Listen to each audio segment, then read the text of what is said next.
16 août 1893, la Compagnie des Salins du Midi lançait sa campagne de récolte du sel dans les salins d'Aigues-Mortes, avec un effectif comprenant 500 saisonniers italiens sur environ 1000 ouvriers. Pendant les 2 premiers jours, de graves affrontements entre ouvriers français et italiens vont avoir lieu et le bilan sera dramatique. 10 morts, 98 blessés, tous italiens.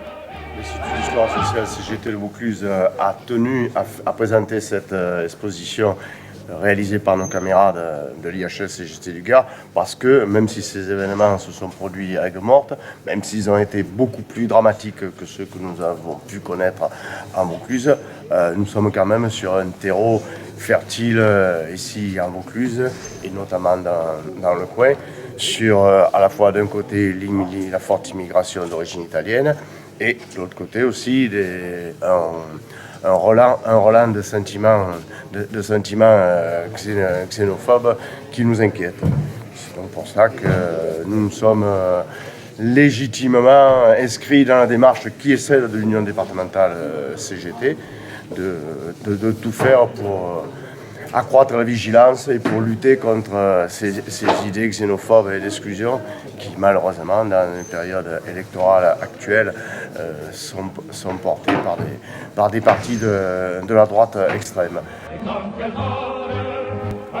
Dans un contexte de grave crise économique en France et de situation de misère profonde en Italie, la Compagnie des Salins a organisé la mise en concurrence des ouvriers chargés de la récolte dans des conditions de travail épouvantables.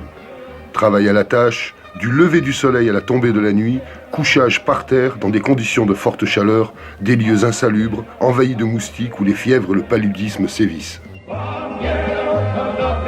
Et on a mis à profit l'anniversaire le 120e anniversaire du massacre des ouvriers italiens à Aigues-Mortes pour en avoir une approche syndicale, et montrer et prouver la responsabilité de l'entreprise, la responsabilité du capital et du patronat sur l'évolution des idées racistes, xénophobes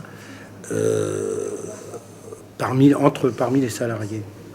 On a montré que le travail fait par la Compagnie des Salins, notamment à la mise en place du marchandage entre les salariés, la mise en concurrence des salariés, a contribué à mettre en opposition la classe ouvrière. Et c'est allé jusqu'à ce drame de 1893.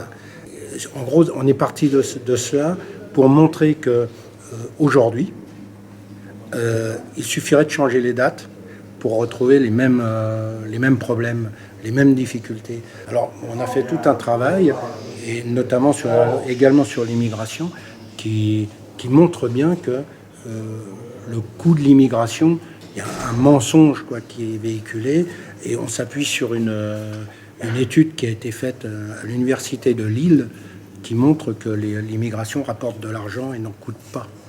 Donc on l'a fait apparaître aussi dans notre exposition. L'UD a tenu à s'associer à cette initiative de nos 2 IHS, du Gard et du Vaucluse, pour témoigner aujourd'hui de la situation de certains salariés. Et je crois que la situation qu'ont vécu ces malheureux salariés italiens en 1893, la situation que vivent aujourd'hui, même si ce n'est pas de la même proportion, mais la situation que vivent aujourd'hui les salariés qui sont amenés à aller sur des chantiers, sur des gros chantiers internationaux, comme par exemple sur ITER ou sur d'autres chantiers de centrales dans le pays, comme sur Bolène, etc.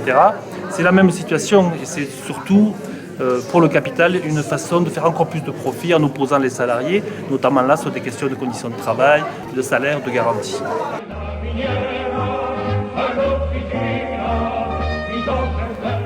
Le 20 septembre 1894, un an après le massacre d'Aigues-Mortes, les syndicalistes italiens s'adressaient à leurs homologues français réunis en congrès en proclamant que « seulement lorsque l'on aura extirpé aux esprits tout préjugé de nationalité et qu'il n'y aura plus de concurrence entre les travailleurs, tomberont les barrières qui nous divisent et nous pourrons proclamer l'internationalité de nos efforts, le triomphe de nos droits. » En 1893, à Aigues-Mortes, le conflit entre saliniers français et italiens a abouti à un massacre, alors qu'à Sète, dans les mêmes conditions, sur les mêmes salins, à 60 km de distance, rien de tel ne s'est produit.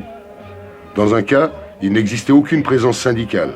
Par contre, à Sète, une bourse du travail était active et la ville connaissait sa première expérience socialiste à la mairie. Force est de constater que dans les endroits où la classe ouvrière est organisée, la mise en concurrence des salariés est moins facile pour le patronat, car au-delà des nationalités, c'est l'intérêt commun qui l'emporte. Bonsoir à toutes et bienvenue à Entraigues pour ceux qui arrivent de l'extérieur. C'est bien sûr avec beaucoup de plaisir que nous accueillons cette exposition. Cette exposition s'est déroulée du 25 au 28 février à Entraigues et Sorgues. Guy Moureau, maire d'Entraigues et partenaire de l'initiative, a accueilli les visiteurs lors de la soirée de vernissage, avant la conférence donnée par l'écrivain Enzo Barnaba, auteur du livre « Mort aux Italiens ». Le cortège réussit à atteindre la porte de la Reine. Vous savez où c'est, dans le sud de Decmar. Plutôt que d'entrer dans la ville, il longe les remparts sur la droite en direction de la gare.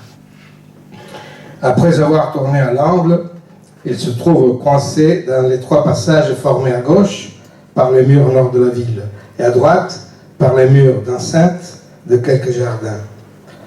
La route est remplie d'agresseurs. Des pierres énormes sont lancées de tous côtés, écrit le procureur général.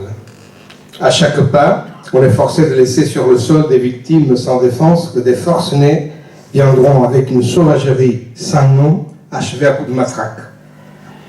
Impossible de fuir ou de se protéger. Alors, c'est un véritable massacre.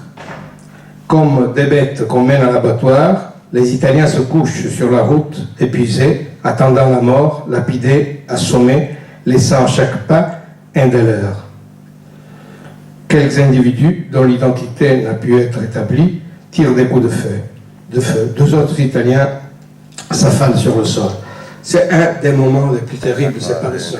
D'Aigues Mortes, je pense que pour le public qui va être présent ici, ça sera quelque chose de très instructif et que nous pourrons faire progresser un peu mieux nos idées qui sont celles de nos valeurs de la CGT, qui sont celles de solidarité entre tous les travailleurs et contre la mise en concurrence des travailleurs qui produisent les dégâts que l'on sait.